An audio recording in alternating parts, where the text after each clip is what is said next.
Assalamu alaikum wa rahmatullahi wa barakatuh. C'est bon, chez?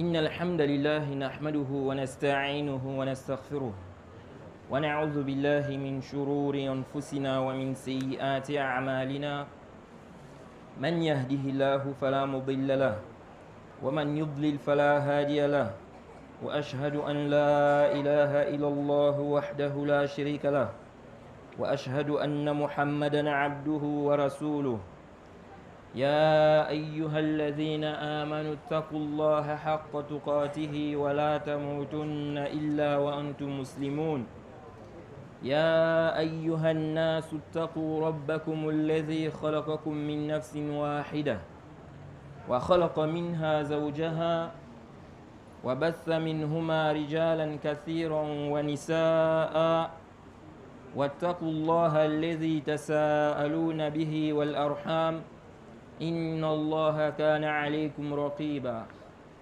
يا أيها الذين آمنوا اتقوا الله وقولوا قولا سديدا يصلح لكم أعمالكم ويغفر لكم ذنوبكم ومن يطع الله ورسوله فقد فاز فوزا عظيما أما بعد.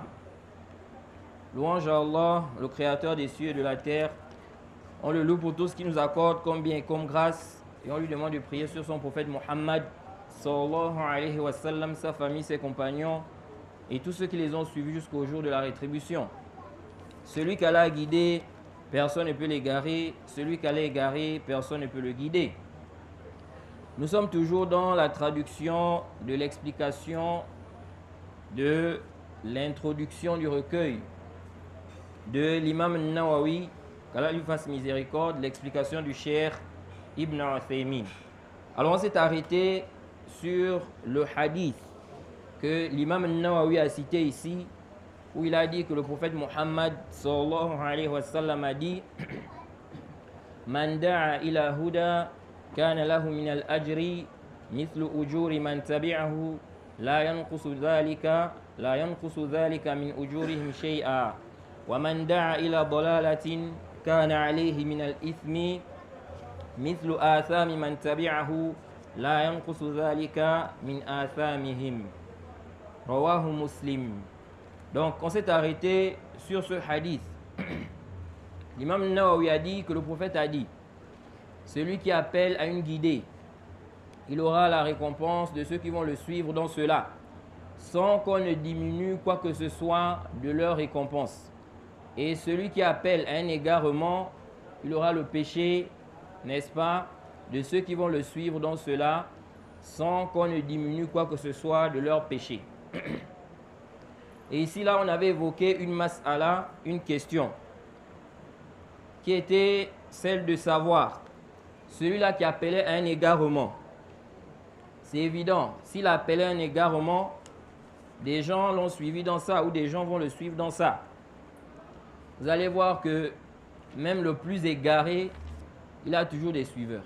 Il y a quand même des gens qui vont le suivre. Comme au Bénin là-bas, la femme qui avait prétendu que c'est elle Allah. Des gens l'ont quand même suivi. Vous voyez.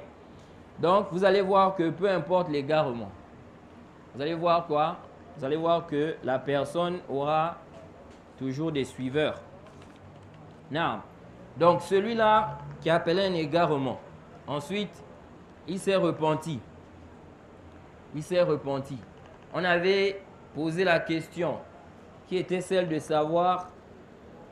Tu as mis le direct. La connexion n'est pas bonne. On avait posé la question qui était celle de savoir est-ce que celui-là qui s'est repenti là, il doit chercher tous ceux qui ont été égarés par sa cause pour leur dire que je vous avais égaré. Maintenant, j'ai compris que la voie sur laquelle j'étais là, ce n'est pas quoi une bonne voie. On avait évoqué qu'à la base, celui qui appelait à un égarement, ensuite il s'est repenti. Il doit venir clarifier cela publiquement. Comme il appelait publiquement un égarement, il doit venir publiquement aussi clarifier cela. Il ne doit pas dire non. Le repentir, c'est entre moi et Allah. Là, Parce que ici, là, il était en train d'égarer les gens. Il appelait les gens au faux. C'était public. Donc, par conséquent, s'il s'est repenti, il doit revenir publiquement, arranger, n'est-ce pas, ce qu'il a détérioré. Et ceci sur base de la parole d'Allah dans, n'est-ce pas, le verset 219 de la sourate 2, lorsqu'Allah dit, ou 159, verset 159 de la sourate 2, vérifie-moi ça, s'il te plaît. C'est 159 ou bien 219. Où Allah dit, ceux qui cachent, n'est-ce pas, ce qu'Allah a fait descendre comme révélation. Inna alladhina yaktumuna ma anzalna min al-bayyinati wal huda min ba'di ma bayyanahu lin-nasi fil kitab ulaika yal'anuhumullah wa yal'anuhumul la'inun illa alladhina tabu wa aslahu wa bayyanu fa ulaika atubu alayhim wa ana tawwabur rahim. C'est combien? Sourate 2, où Allah dit ceux qui cachent ce que nous avons fait descendre en fait de preuve. Je n'ai pas trouvé. Vous écrivez seulement sur Google. Ceux qui cachent. Non. Bref, dans ce verset, Allah nous dit quoi? Il dit ceux-là qui cachent ce que nous avons fait descendre en fait de preuve et guider pour les gens. C'est combien? Je n'ai pas encore trouvé. En fait de preuve, après l'exposé que nous avions fait dans le livre, voilà ce qu'Allah maudit et que les maudisseurs maudissent. Sauf ceux qui se sont repentis, qui se sont réformés, n'est-ce pas, corrigés et qui ont clarifié les choses, ok, ou qui se sont déclarés. C'est 200 combien? Ou 100? 159. Ah. Donc, le verset 159 de la sourate 2. Dans ce verset, Allah nous fait comprendre que ceux-là qui cachent ce qu'Allah a révélé, il dit ici que voilà ce qu'Allah maudit et que les maudisseurs maudissent. Il a dit sauf ceux qui se sont repentis. Donc, ils ont fait tauba. Ils se sont réformés. Ils ont corrigé ce qu'ils ont commis comme erreur. Et ils ont fait quoi? Ils ont clarifié les choses. Ils ont clarifié quoi? Les choses. 2, j'accepte le repentir. 2, j'accepte le repentir. Donc, ça c'est la méthodologie des gens de la sunna. Celui qui s'est trompé publiquement, il doit revenir corriger ça publiquement. Il doit informer. Il doit dire aux gens que ce à quoi il appelait là, c'était un égarement, c'était des erreurs, afin que les gens délaissent cela. Et il y a beaucoup de profits dans cela. Parmi les profits, n'est-ce pas, déjà, c'est une obligation sur lui de faire cette clarification, mais en plus de ça, parmi les profits, ça permet aux gens aussi de savoir qu'il a changé. Ça permet aux gens de savoir qu'il a changé. Ok? Donc, si maintenant, demain, quelqu'un vient, il dit, ah, celui-là, il appelait un égarement. Il dit ceci ou cela. Du moment où il a fait tauba public, il a clarifié les choses publiquement, on va dire non, il est revenu sur ça. Il a corrigé. Mais s'il garde ça pour lui, il ne vient pas publiquement, des gens vont continuer à l'affilier à ces égarements-là. Vous voyez? Non. Donc, on s'est arrêté sur cette question. On avait dit, dans le cas où quelqu'un s'est repenti, il a clarifié les choses. Est-ce que ici, là, il lui incombe de chercher tout ce qu'il a égaré là, pour leur dire que je me suis repenti? N'est-ce pas? Il faut délaisser ce que vous étiez en train de suivre. On a dit, ce qui est demandé, c'est de clarifier les choses publiquement. Ok? Quant au fait de chercher tous ceux qui ont été égarés là, à travers ton appel, on avait dit ça, c'est quoi? C'est demander à la personne de faire ce qui est au-dessus de ses capacités. Ok? Il y a combien de gens qui ont écouté ces cours, ces prêches? Il se peut même qu'il y a des gens qui ont voyagé. Ok? Donc, c'est pourquoi les savants, tels que l'imam Shanqiti, il dit ici là, il va simplement clarifier les choses. Ok? Il va simplement clarifier les choses. Allah n'impose pas une âme ce qui est au-dessus de ses capacités. Non. Et on avait dit, on avait donné un exemple ici, on s'est arrêté sur cet exemple-là, on n'avait pas lu ça. c'est l'exemple, n'est-ce pas, de ce qui s'était passé au temps d'Ibn Abbas. Ibn Abbas avait fait une fatwa. Il s'était trompé sur un sujet, la question du riba.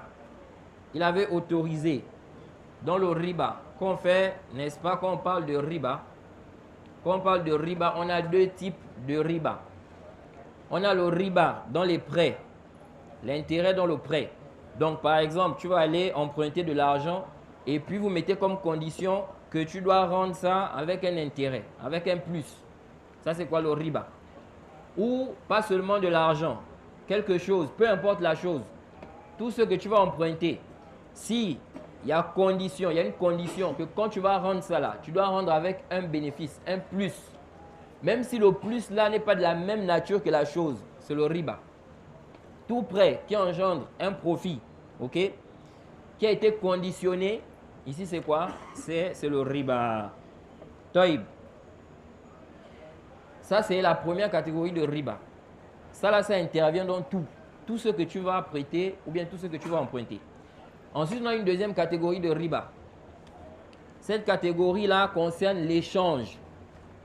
Lorsque je vais échanger deux choses, je te donne ça, tu me donnes. Ok? Ce riba-là, ça n'intervient que dans des choses spécifiques, pas dans tout. Ok? Pas dans tout. Ça, c'est très important de comprendre cela. Et ces choses ont été citées dans un hadith du prophète Muhammad sallallahu alayhi wa sallam. Le prophète a cité 6 choses. Ok? Ensuite, les savants ont divergé. Est-ce qu'on va faire l'analogie ici, là? Donc, on va regarder pourquoi le prophète a cité les 6 choses-là. On va regarder les choses, n'est-ce pas, qui ont la même cause. Et on va faire l'analogie. Bref, donc Ibn Abbas, il avait autorisé dans le riba qu'on fait avec donc l'échange, ok? Il avait autorisé que tu échanges deux choses dans lesquelles le riba intervient avec un plus, avec des inégalités. Par exemple, je donne un exemple. Parmi les choses dans lesquelles le riba intervient, on a les dates. Les dates, par exemple. Si tu échanges, par exemple, des dates, ok, tu dois réunir deux conditions. Sinon, c'est le riba.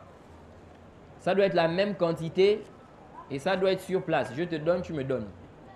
Ce n'est pas je te donne et puis je vais venir prendre, n'est-ce pas, ce que je vais échanger là après. Ok? Parmi les choses aussi, on a par exemple le riz. Ok? Les sacs de riz là. Et j'ai souvent évoqué cette question là parce que on a souvent ça ici au Gabon. Quand il y a quoi? La fin de Ramadan là. Le riz fait partie des choses dans lesquelles le riz intervient. Ça veut dire que si tu échanges du riz contre du riz, ça doit être la même quantité sur place. Sinon, c'est le riba. Souvent, pendant, n'est-ce pas, la fin de Ramadan, lorsqu'on partage Zakatul Fitr, vous allez voir qu'il y a des gens à qui on donne des sacs de riz. Il y a d'autres qui reçoivent le riz parfumé, d'autres reçoivent le riz qui n'est pas parfumé. Et donc, quand ils vont maintenant échanger, il y a des gens parfois, ils veulent le riz qui est parfumé. Il va dire à l'autre, ah, toi tu as 3 sacs de riz parfumé par exemple. Bien, tu as reçu 2 sacs. Donne-moi un sac. Moi, je te donne le riz qui n'est pas quoi? Parfumé. Ok? Et donc, parfois, ils font l'échange là, ce n'est pas la même quantité. Ça, c'est quoi? Riba. Parfois, ils font l'échange là, il y a un retard. Donc, je te donne un sac de riz, tu vas venir prendre, n'est-ce pas, ton sac de riz à la maison, le soir, ou bien demain. Ça aussi, c'est quoi? C'est riba. Ok? Bref, donc, Ibn Abbas avait autorisé, lorsque tu échanges deux choses de même nature, ou bien deux choses dans lesquelles le riba intervient, il a autorisé quoi? L'ajout dans cela. Ensuite, il a fait tauba. Il s'est rendu compte qu'il s'était trompé. Il est revenu. C'est rapporté par Tabarani dans le Mu'jam al-Kabir, numéro 456 et 457. D'après Abi Sha'tha, il dit Sami'tu Ibn Abbas yaqul Allahumma inni atubu ilayka min as-sarfi. Il dit, il a entendu, Abu Sha'tha dit qu'il a entendu Ibn Abbas dire Oh Allah, je me réponds auprès de toi, n'est-ce pas, au sujet du riba dans l'échange. Ok?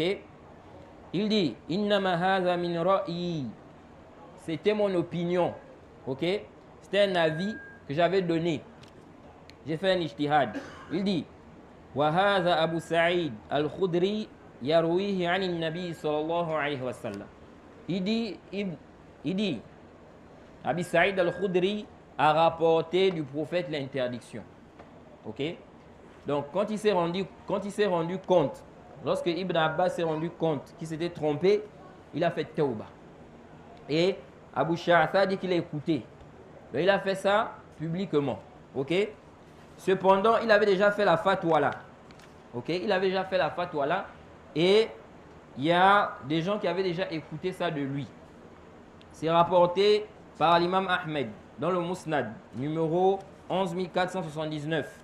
De même, Ibn Majah rapporte cela, numéro 2258. Ça, ce sont les termes de Ahmed. D'après Abil Jawza, il dit Sa'altu Ibn Abbas, Ani Sorf, Yadan biyad, faqal, la ba'sa bidhalik, ithnain biwahid, akthar min dhalik wa aqal. Il dit, j'ai posé la question à Ibn Abbas concernant l'échange qu'on fait main à main. Donc, je te donne, tu me donnes. Ok? On a dit, dans le riba, ok, il y a des choses spécifiques. Quand tu échanges ça, ce n'est pas dans tout. Parce qu'il y a des gens aussi qui confondent dans cette mas'ala-là. Il ne s'agit pas de toute chose que tu vas échanger. Si je veux échanger, par exemple, un téléphone, un ancien téléphone, avec un nouveau téléphone, ok? La personne peut dire, par exemple, comme ton téléphone là est ancien, donc tu me donnes ça et puis tu mets quelque chose en haut. Par exemple 10 000 ou 20 000 ou 30 000. Ça, c'est pas le riba. Ok? Ou bien tu me donnes, n'est-ce pas, 2 téléphones. Moi, je te donne un comme pour moi est nouveau.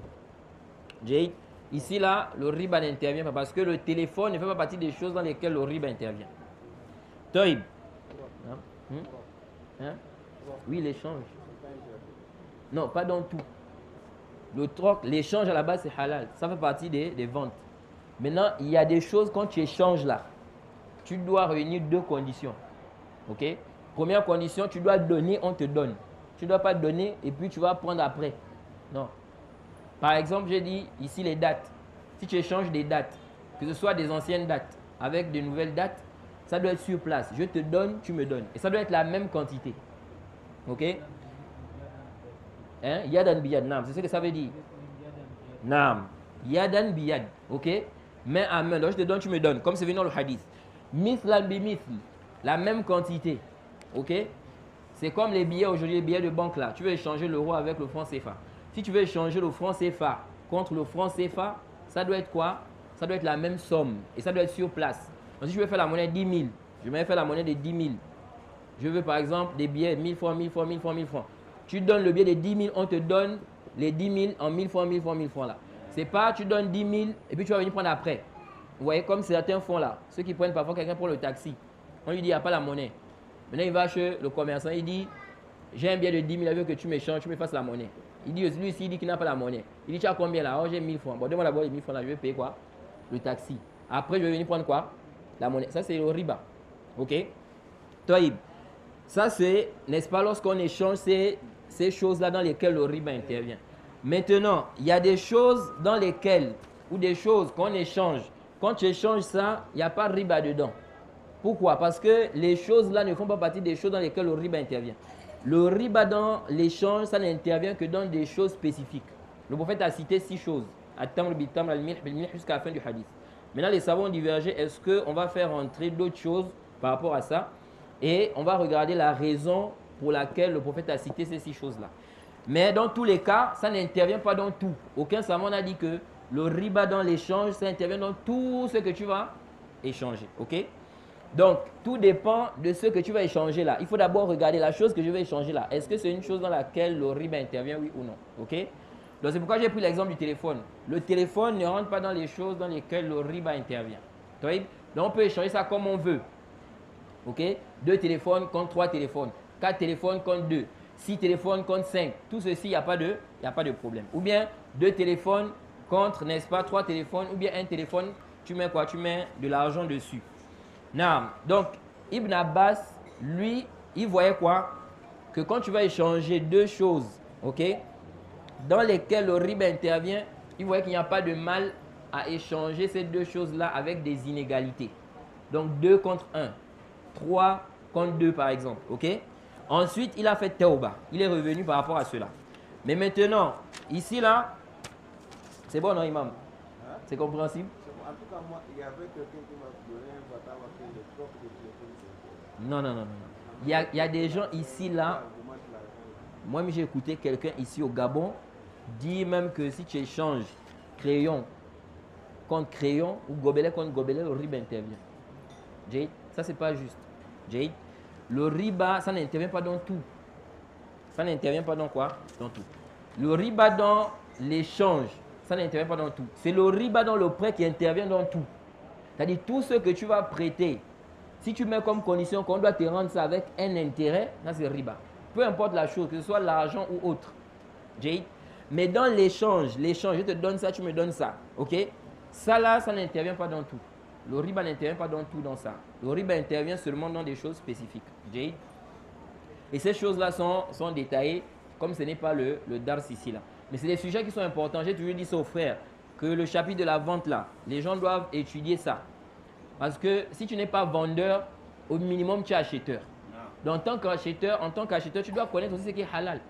Est-ce que ce que je fais là c'est halal? Est-ce que le troc que je suis en train de faire là c'est halal? Mais comment tu vas connaître si tu n'apprends pas ça? Ok? Donc on doit faire des efforts aussi pour apprendre ce chapitre. Je disais même que le chapitre est même plus important même que le chapitre du mariage. C'est plus important que le chapitre du mariage. Parce que le mariage, n'est-ce pas, ce n'est pas obligatoire. Si on prend la position des savants qui ont dit que c'est obligatoire, ce n'est pas obligatoire dans toutes les circonstances.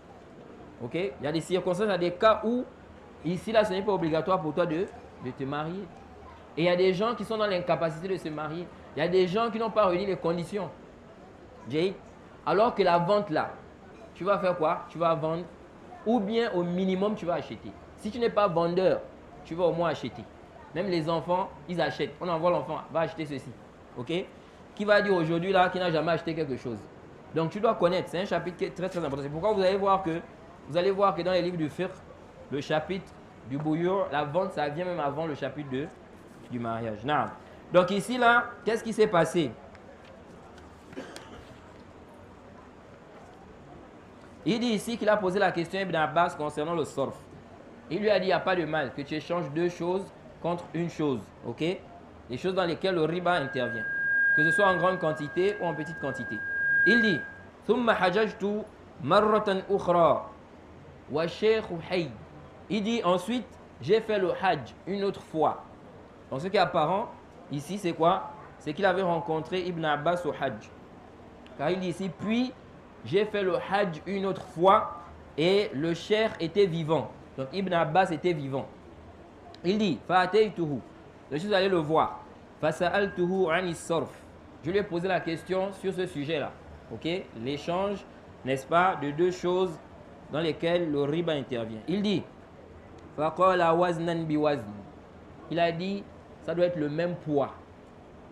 Ce que tu vas échanger là, dans, n'est-ce pas, lequel le riba intervient, il faut que ça soit le même poids. Il dit, faqultu innaka qad aftaytani ithnain biwahidin falam azal ufti bihi mundu aftaytani. Il dit, tu m'avais fait la fatwa, tu m'avais dit que c'est autorisé d'échanger 2 contre 1. Ok? Il dit, je n'ai cessé de faire cette fatwa là depuis que tu m'avais fait cette fatwa là. Donc lui, il a fait quoi? Il faisait la fatwa d'Ibn Abbas là. Il donnait la fatwa d'Ibn Abbas là. Or, Ibn Abbas était déjà revenu. Il a fait tauba. Donc il lui a dit, n'est-ce pas, que ça doit être quoi la même quantité, bien le même poids. Il dit, faqal inna dhalika kana an ra'i. Ibn Abbas a dit, c'était un avis de ma part, une opinion de ma part. Il dit, wa hadha Abu Sa'id al-Khudri yuhaddith an Rasulillahi sallallahu alayhi wa sallam. Fataraktu ra'i ila hadith Rasulillahi sallallahu alayhi wa sallam. Il dit, Abu Sa'id al-Khudri a rapporté du prophète qu'il a interdit ça. J'ai donc délaissé mon opinion pour suivre le hadith du prophète. Et ça, c'est la position du croyant. Lorsqu'il a fait, n'est-ce pas, une erreur, il revient. Il délaisse, n'est-ce pas, sa position pour suivre la parole du prophète. Ok? Et ça, c'est rapporté dans les Sunan Ibn Majah. Ça a été authentifié par le Cheikh Al-Albani. Donc, on voit ici qu'Ibn Abbas a fait une fatwa. Il s'est trompé. Après, il a fait tauba. Mais il avait fait la fatwa là à quelqu'un. Et la personne là faisait la même fatwa là. Jusqu'à ce qu'il soit venu au Hajj. Il a rencontré au Hajj. Il lui a posé la question sur ça encore. Il lui a donné maintenant un avis différent. Il a dit à Ibn Abbas, et il a dit à Ibn Abbas que mais tu m'avais dit quoi? Tu m'avais dit le contraire. Ok? Ensuite, il a expliqué que c'était une position de sa part.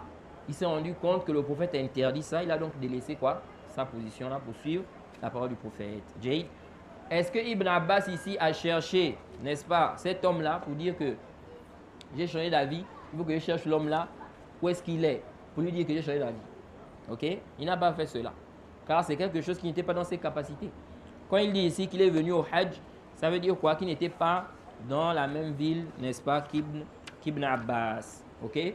Non, donc ce qu'on retient ici, c'est que celui qui a fait Tawbah, il doit clarifier les choses publiquement. Celui qui appelait à un égarement publiquement, il clarifie ça publiquement, ça suffit. Ça peut être un audio. Si c'était des livres, s'il a écrit des livres où il a égaré des gens, il écrit encore des livres pour clarifier que ce à quoi il appelait là, ce sont des égarements. Il ne faut pas suivre ça. Ok? Si ce sont des audios, il fait encore un audio ou bien des audios pour clarifier la vérité. Et cela suffit. Il n'est pas obligé de chercher tous ceux qui ont écouté ces audios, tous ceux-là qui ont écouté, n'est-ce pas, sa position pour clarifier les choses. Ok? Car ici là, c'est au-dessus de ses capacités. Naam. Ensuite, le Cheikh Ibn Uthaymin dit, donc, le Cheikh nous a expliqué le sens du hadith qu'a cité An-Nawawi ici. Et il a dit ici que ce hadith-là qu'a cité An-Nawawi s'explique aussi par un autre hadith. Il a dit, le prophète a dit, Man sanna fil islam sunnatan hasana falahu ajruha wa ajru man amila biha ba'dahu. Jay, min ghairi an yanqusa min ujurihim shay'un. Wa man sanna fil islam sunnatan sayyi'atan kana alayhi wizruha wa wizru man amila biha min ba'dihi min ghairi an yanqusa min awzarihim shay'un. Naam. Il dit, le prophète a dit, quiconque ou celui qui ravive une bonne sunna, ok, il aura la récompense de cela et la récompense de ceux qui vont pratiquer cela après lui, sans qu'on ne diminue quoi que ce soit de leur récompense. Et celui-là qui ravive, n'est-ce pas, une mauvaise tradition, n'est-ce pas, il aura son péché et le péché de ceux qui vont mettre cela en pratique après lui, sans qu'on ne diminue quoi que ce soit de leur péché. Ok?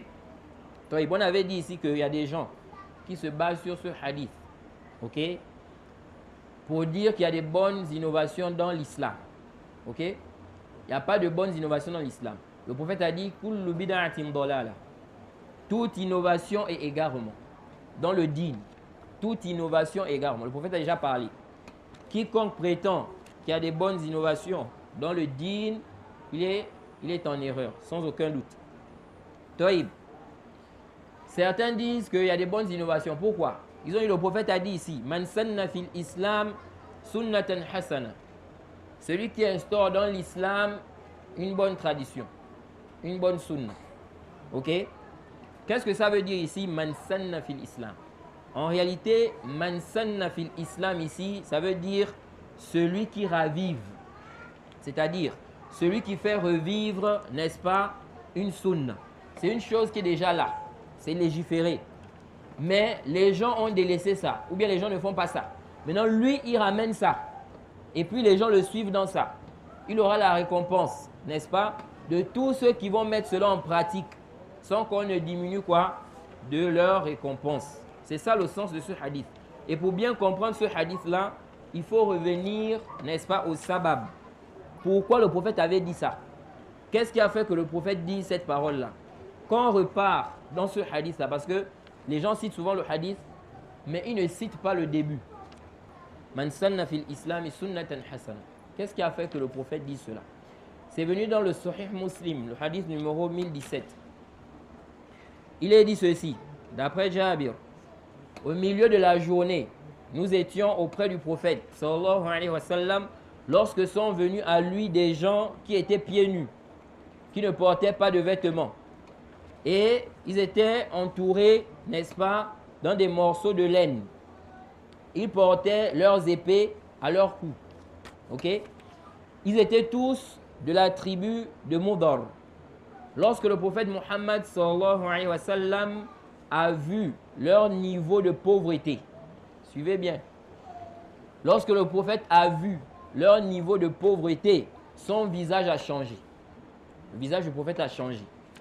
Il est rentré chez lui, puis il est ressorti et a ordonné à Bilal, n'est-ce pas, de faire l'appel à la prière.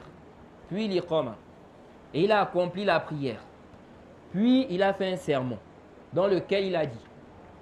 Donc le prophète, quand il a vu la pauvreté de ces gens-là, que les gens-là, de par leur habillement, de par leur apparence, n'est-ce pas, ça montre qu'ils sont pauvres. Le visage du prophète a changé. Après la prière, le prophète a exhorté les gens. Il a dit, craignez votre Seigneur qui vous a créé d'une seule âme, jusqu'à la fin du verset. Certes, Allah vous observe parfaitement. Il a également mentionné le verset où Allah dit, craignez Allah et qu'une âme regarde, et que chaque âme regarde ce qu'elle a avancé pour demain. Et craignez Allah. Donc le prophète a exhorté les gens. Dans le sens de quoi? Dans le sens de faire du bien. Puis il a dit, faites l'aumône en donnant de vos dinars, de vos dirhams, de vos vêtements, de ce que vous possédez, comme blé et comme date, ne serait-ce que la moitié d'une date. Donc le prophète ici a exhorté. On peut exhorter des gens comme ça. Si quelqu'un a un problème, on voit que quelqu'un a un problème, on peut dire aux gens, aidez-le, faites l'aumône pour lui. Ce n'est pas interdit. Le prophète ici a demandé aux compagnons de faire quoi? L'aumône. Ensuite, un homme parmi les Ansar est venu. Et il a déposé quoi? Une bourse que sa main était trop petite pour porter. Ok? Et qu'est-ce qui s'est passé? Quand il a fait ça, ou quand ce compagnon-là est venu, quand il a donné ce qu'il a donné en aumône là, on nous dit ici, puis les gens se sont succédés au point où j'ai vu, donc celui qui rapporte le hadith dit, au point où j'ai vu un gros tas de nourriture, un gros tas de vêtements. Alors j'ai vu le visage du prophète sallallahu alayhi wa sallam s'illuminer de joie. Le prophète était en joie quand il a vu ça. Donc les gens sont venus, ils ont fait quoi? Ils ont fait l'aumône pour ces gens-là. Qui a été la cause? C'est le premier qui s'est levé là. Donc quand il a fait, les autres ont vu. Ils ont vu que, ah, lui s'est levé pour faire quoi l'aumône? Nous aussi on va faire. Les gens l'ont suivi. Vous voyez? Ensuite, quand les gens l'ont suivi là, le prophète a dit maintenant cette parole-là. Il a dit, celui qui ravive une bonne tradition, ok, il aura sa récompense et la récompense de ceux qui vont le suivre après. Ok? Ici, là, l'aumône, il n'y a pas de doute que l'aumône n'est pas une innovation. Ok? L'aumône n'est pas une innovation. Mais le prophète ici, il a qualifié, n'est-ce pas, cela de quoi? De bonne tradition qui a été quoi? Ravivée. Ok? Donc, le sens du hadith là, celui qui ravive, celui qui, on dit man sanna fil islam, c'est-à-dire celui qui ravive, qui fait revivre. Ok? Il montre, il ramène une chose qui est déjà à la base légiférée, mais les gens ne font pas ça. Ok? Et lui, il a emmené ça, les gens l'ont suivi. Quelqu'un, il est dans un milieu, il arrive, les gens n'enseignent pas le Coran là-bas. Il est le premier à faire quoi? À enseigner le Coran là-bas. Ok? Dans ce milieu-là, dans cet endroit-là. Maintenant, quand les gens ont vu ça, ils ont aussi fait. À cause de lui, il a été la cause. Il aura la récompense de tous ceux qui vont le suivre sans qu'on ne diminue de leur récompense. C'est ça le sens du hadith. Le sens du hadith, ce n'est pas que quelqu'un va venir, il va apporter une chose qui n'existe pas dans le dîn. Naam, le cheikh a dit, وفي هذا الحديث والذي سقته حث بالغ على أن يكون الإنسان إماما في الخير في الدعوة إليه وفي فعله حتى يجيبه الناس ويتبعوه وربما لأنه ربما لا يطرأ على بالك أن يكون الذي تبعك في هذا عشرات الآلاف. Subhanallah. Le cheikh dit ici, dans ce hadith qu'il a cité là, et il dit, ce que j'ai cité juste avant, il y a un grand encouragement à devenir un imam dans le bien. Ok? À devenir un modèle dans le bien. Quand on voit ce hadith là, ça encourage à être un modèle dans le bien. Les gens vont te suivre, tu vas avoir beaucoup de hasanat. Il dit ici, et dans l'appel au bien, et dans le fait de faire le bien, afin que les gens, n'est-ce pas, répondent à ton appel et qu'ils te suivent dans ça. Il dit, car il se peut que tu ne penses même pas que les gens qui t'ont suivi là sont des dizaines de personnes. Tu peux faire un acte ou bien tu as fait une exhortation. Mais toi, tu n'imagines pas que des dizaines de personnes t'ont suivi dans ça. Tu ne sais pas, tu n'imagines même pas ça. Ok? Le cheikh dit, وَهُمْ يَتَّبِعُونَكَ فِي مَشَارِقِ الْأَرْضِ وَمَغَارِبِهَا. Ils te suivent de l'est à l'ouest dans le monde. Mais toi, tu n'imagines pas. Ça montre quoi? Les mérites de la science. Les mérites de la science et de la propagation de la science. Parce que maintenant, tu propages la science. Toi, quand tu propages la science là, ça peut être par des livres, ça peut être par des audios. Combien de personnes suivent tes cours, tes conférences, tes audios? Parfois, tu ne peux pas imaginer. Parfois, tu ne peux pas imaginer. Et ce que le cheikh a dit ici, c'est une réalité. Nous sommes, n'est-ce pas, l'une des preuves réelles de cela. Moi, quand j'ai commencé à faire ma da'wa, subhanallah, je n'imaginais pas qu'autant de gens me suivaient dans certains pays. Jusqu'à ce que des frères m'ont fait réaliser cela. Quand je suis allé au Bénin, en Côte d'Ivoire, ce que j'ai vu là-bas, moi-même j'étais étonné même. J'étais étonné. Et j'ai souvent, n'est-ce pas, l'habitude de dire cela et je n'ai pas honte de le dire. Depuis que j'enseigne au Gabon, je n'ai jamais rempli une mosquée. C'est-à-dire, je viens faire un dars, la mosquée est pleine. Depuis que j'enseigne au Gabon. Je ne parle pas de Djoumoua. Parce que Djoumoua, n'est-ce pas, les gens viennent parce que bon, il va venir prier. Ok? Il sait qu'il doit prier, donc il vient. Donc Djoumoua, je ne compte pas ça. Tu peux faire Djoumoua, la mosquée est pleine, les gens sont même dehors là-bas. Je parle d'un dars, je fais un dars, un cours. Les gens viennent, la mosquée est pleine. Depuis que je suis au Gabon ici. Mais quand je suis allé au Bénin, quand je suis allé en Côte d'Ivoire, je suis allé dans des mosquées, la mosquée est tellement remplie qu'il n'y a même plus de place. Les gens sont dehors. Les gens sont quoi? Sont dehors. Et ça, quand tu vois ça, ça t'étonne. Parce que toi, tu es ici, là, tu fais dars. Tu as fait dars. Tu propages ça sur Internet. Mais combien de personnes te suivent à l'extérieur? Parfois, tu n'imagines pas. Parfois, tu n'imagines pas. Quand tu es sur place, c'est là où tu te rends compte. Tu dis, ah, donc autant de personnes me suivent comme ça ici. Jade. Et tout ceci, ça fait partie de quoi? Ça fait partie aussi des bienfaits de quoi? De la science. Jade. Parce que si tu es sincère, tout ce monde-là qui t'écoute, qui écoute tes conseils, qui suivent ce que tu dis, tu prends des hasanats. Tu prends des hasanats. Imaginez-vous, n'est-ce pas, on va dire 900 000 personnes te suivent. Ou 10 000 personnes. Combien de hasanats tu auras? Vous voyez? Donc ça encourage à la recherche de la science. Et comme on va voir, n'est-ce pas, l'imam Nawawi va parler de ça, que malheureusement, on remarque que le savant même, les gens qui profitent plus de lui, généralement, ce sont les gens qui sont éloignés. Les gens qui sont loin, ce sont ceux qui profitent plus. Vous voyez, par rapport à ceux qui sont à côté du savant. On dit souvent ça, on se rend compte souvent du bienfait qu'on a lorsque ça disparaît. Vous voyez, lorsque c'est là, parfois on ne se rend pas compte. On est là, tellement, en fait, comme on voit ça tous les jours, donc on fait quoi? Pour nous, en fait, on banalise ça. Vous voyez? Non, c'est comme maintenant un savon. Vous allez voir des gens, tellement ils voient ce savon-là tous les jours. Donc pour eux, c'est devenu quelque chose de quoi? De simple.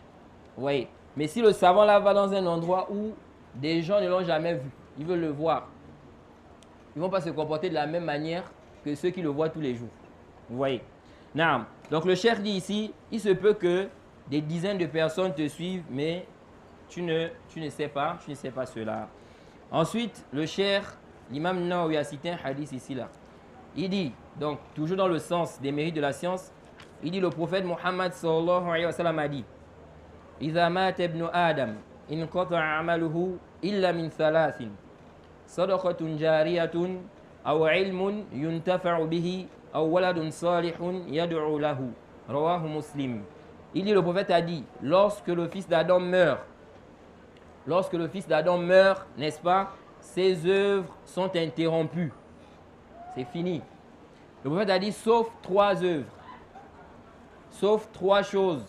Premièrement, une aumône continue. Ok? Ça peut être une mosquée ou autre. Les mosquées, la construire des mosquées, ça fait partie des hasanat, n'est-ce pas, des grands biens dont la personne va bénéficier des récompenses alors qu'elle est déjà morte. Oui, c'est comme si la personne est toujours en train de travailler alors que la personne est déjà morte.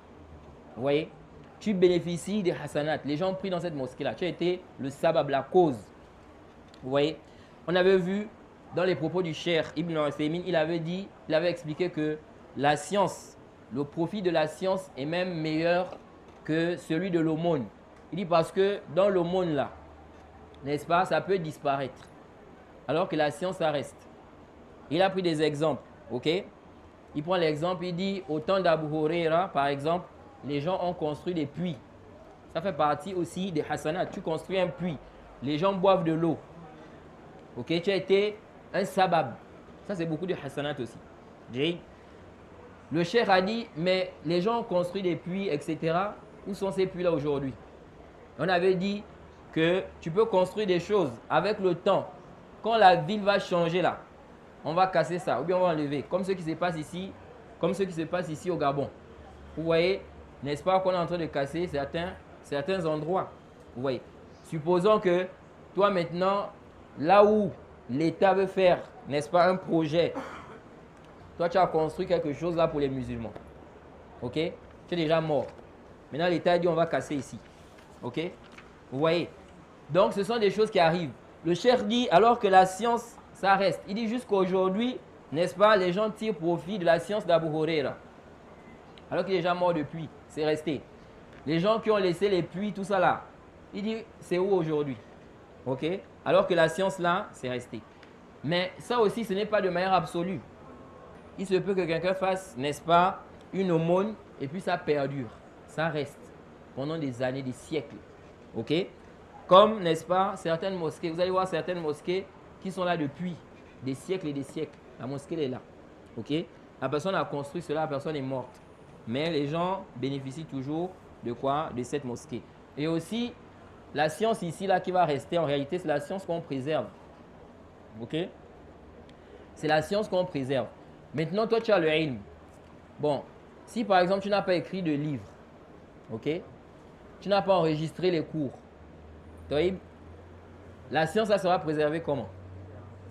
C'est la zone? Hein? Non.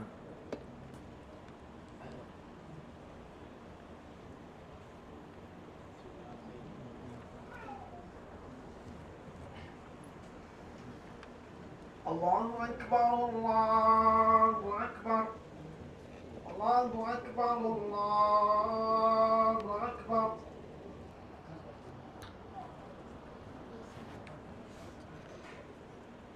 La prière, c'est à quelle heure? 40 ou 40? Oui. Non. Le cheikh, donc l'imam Nawawi ici a dit quoi? Il dit, lorsque l'homme meurt, n'est-ce pas, ses œuvres sont interrompues. Sauf 3 choses.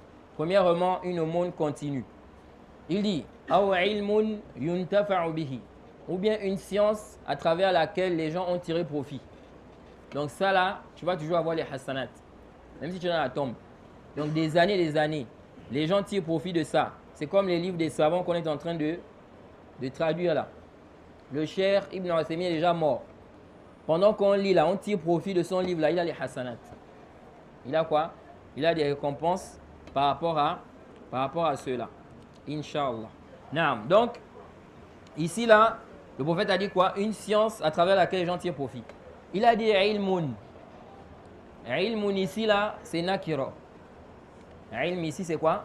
C'est nakira. C'est-à-dire, ici là, même si c'est une petite science. Même si c'est quoi? C'est une petite science. Donc, quelqu'un même qui enseigne, il enseigne à son enfant quelque chose. Tu as enseigné une sunna dans la mosquée.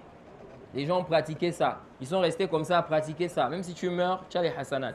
Ok? Il a dit ilmun yuntafa'u bihi aw waladun salih yad'u lahu, ou bien un enfant pieux qui invoque pour lui. OK? Donc ça là, tu vas continuer à voir quoi? Des hasanat. Il dit c'est rapporté par l'imam Muslim. Le cheikh Ibn Uthaymin dit ici as-sadaqatul jariyatu hiya allati yaf'aluha huwa bi nafsihi wa minha bina'ul masajid wa tab'ul kutub wa tawzi'uha 'ala al-muntafi'ina biha wa islahu at-turuqat wa ma ashbaha dhalik. Il dit ici la sadaqa, l'aumône continue ici, c'est ce que tu fais toi-même. OK? Parmi les choses qui rentrent dans l'aumône continue, on a quoi? La construction des mosquées. Construction des mosquées. Il dit l'imprimerie, imprimer les livres. OK?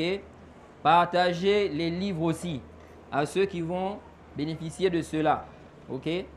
De même, arranger les routes et ce qui est semblable à cela. Le cheikh dit, ça rentre dans l'aumône continue.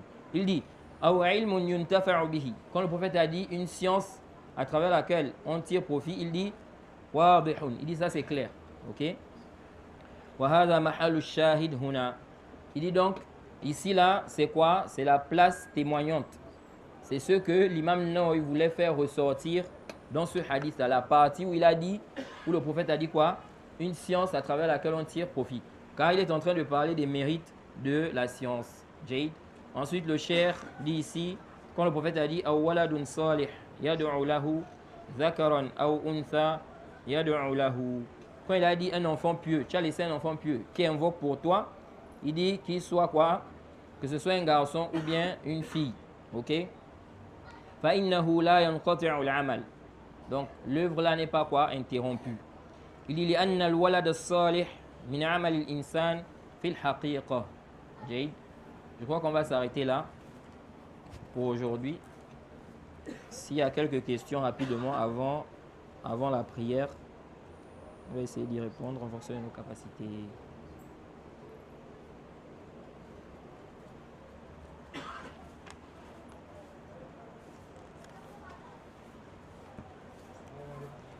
Naam, alaykoum salam wa rahmatullah. Un élève peut corriger son maître entre les champs. Il voit que son maître est En train de dévier. Ou bien il s'est trompé. Mais les gens qui n'aiment pas les gens qui restent sur place, les gens peuvent partir avec ça. Et ça va amener quelque chose. Est-ce que l'élève peut intervenir Non. Bien sûr. Un élève peut corriger son enseignant. Jade. Ce n'est pas parce que tu as enseigné la religion à quelqu'un qui ne peut pas, n'est-ce pas, t'informer de quelque chose que tu ne connais pas. OK? Il y a des gens, malheureusement, car nous en préserve, ils pensent que si t'ont enseigné là, tu ne peux rien leur dire dans le dîn. OK? Il va te dire, c'est moi qui t'ai enseigné, tu ne peux rien me dire. Ça, c'est baopiloun, ça, c'est faux. Et ça montre l'ignorance. Parce que, peu importe ton degré de science, tu ne peux pas tout connaître. Tu ne peux pas quoi? Tout connaître. Je me rappelle, à Médine, le cheikh Suleiman al-Ruhaili, lorsqu'il était en train d'expliquer la question du majaz, le sens figuré, est-ce que dans l'islam, on a ce qu'on appelle le sens figuré, dans la langue arabe? Dans le français ou d'autres langues, n'est-ce pas, on parle du sens figuré, le sens propre, le sens figuré. Mais est-ce que ça existe dans l'islam, dans la langue arabe? Un débat, c'est un débat entre les savants. Et le cheikh est en train d'expliquer ce sujet-là. En expliquant le sujet, il a dit que l'imam Shanqiti dit quoi? Il dit que le majaz, n'est-ce pas, il n'y a pas le majaz, il n'y a pas le sens figuré dans le Coran et la Sunna, mais dans la langue arabe, ça existe. Il a dit ça. Et beaucoup de gens, n'est-ce pas, attribuent cette position à l'imam Shanqiti. Je me rappelle, quand j'étais encore à l'université, j'avais débattu avec mon professeur sur ça. Un de nos professeurs il était venu en classe, il a dit ça. Je lui ai dit non, l'imam ne dit pas ça. Et il m'a demandé la preuve. Je suis venu avec le livre, n'est-ce pas, de l'imam Shanqiti, et il a vu clairement que l'imam ne dit pas ça. Et il est revenu, n'est-ce pas, sur sa position-là. Pourtant, c'était celui qui m'enseignait. Et donc le cheikh, quand il a dit ça, quand le cheikh Suleiman a dit ça, il y a certains élèves qui sont venus le voir. Lui dit que, ah, ya cheikh, vous aviez dit ça, mais en réalité, le cheikh ne dit pas ça. Le cheikh ne dit pas ça. Et le cheikh a vérifié. Il s'est rendu compte que les étudiants avaient raison. Il est revenu. Il a dit, j'avais dit ça, ça, ça, ça, ça. Il y a des étudiants qui m'ont dit que, attention, le cheikh n'a pas dit ça. Et j'ai vu que c'était la vérité, il est revenu. Ce sont ses élèves. Donc, il n'a pas su, n'est-ce pas, que la position du cheikh ici, ce n'était pas ça. Vous voyez? Donc, c'est comme ça. Et ça, c'est connu depuis l'époque, n'est-ce pas, des salafs. Celui qui a moins de science peut montrer, n'est-ce pas, à celui qui a plus de science que lui, une chose. Ça existe. Ce n'est pas quelque chose qu'on peut nier. Et nier ça, ou bien rejeter ça, ça fait partie de l'ignorance ou bien du suivi de la passion. Donc, ce n'est pas parce que quelqu'un, tu lui as enseigné, n'est-ce pas, qu'il ne peut pas te montrer quelque chose. Et ça, c'est vraiment l'ibtila, on va dire l'épreuve de certaines personnes. Vous allez voir des gens aujourd'hui, ils ont fait leurs efforts dans la propagation de la religion. Mais ce sont des gens, n'est-ce pas, qui eux-mêmes avaient quoi? Des problèmes, en réalité, dans la religion. Et ceux qu'ils ont enseignés là, quand ils ont commencé maintenant à bien apprendre la religion, ils se sont rendus compte que, oh, donc ceux qui nous enseignaient là, ils avaient des problèmes comme ça. Maintenant, ils ont essayé de faire comprendre ça à ces gens-là. Ils ont fait l'orgueil. Ok? Ils ont commencé à dire, c'est moi qui t'ai enseigné, tu peux m'enseigner. Kaza, kaza, kaza, kaza. Ok? D'autres même voient ça comme de l'ingratitude. On avait parlé de ça ici une fois. Que ça, ce n'est pas de l'ingratitude. On avait pris l'exemple de Moussa alayhi salam. Que Moussa avait été élevé dans la maison de Pharaon.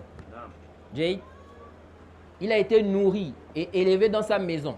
Mais ça n'a pas empêché à Moussa de dire la vérité à Pharaon. D'ailleurs, Pharaon a considéré ça comme quoi? Il a vu ça comme si c'était une ingratitude. Jay, c'est nous qui t'avons élevé, c'est nous qui t'avons gardé. Et puis tu viens dire ça. Oui, ça c'est le prophète d'Allah. Dans la vérité, on doit dire la vérité. On doit dire la vérité aux gens. Et si vraiment tu veux le bien pour ton enseignant, tu dois lui dire la vérité. Tu ne dois pas être là pour dire non, comme il m'a enseigné, je garde. Parce que ça c'est comme une tromperie. Tu sais que ton enseignant est dans l'erreur, mais tu ne lui dis pas. Parce que quelqu'un peut être en erreur aussi, il ne sait pas. Jay, ce n'est pas qu'il suit la passion. Il ne sait pas. Si on lui dit, il va revenir. Bon, maintenant, toi, tu gardes ça pour toi. Tu dis non, celui qui m'a enseigné, si je lui dis ça, c'est pas bien. C'est un manque de respect. Là, tu dois dire, mais tu trouves la manière, comment tu vas faire quoi?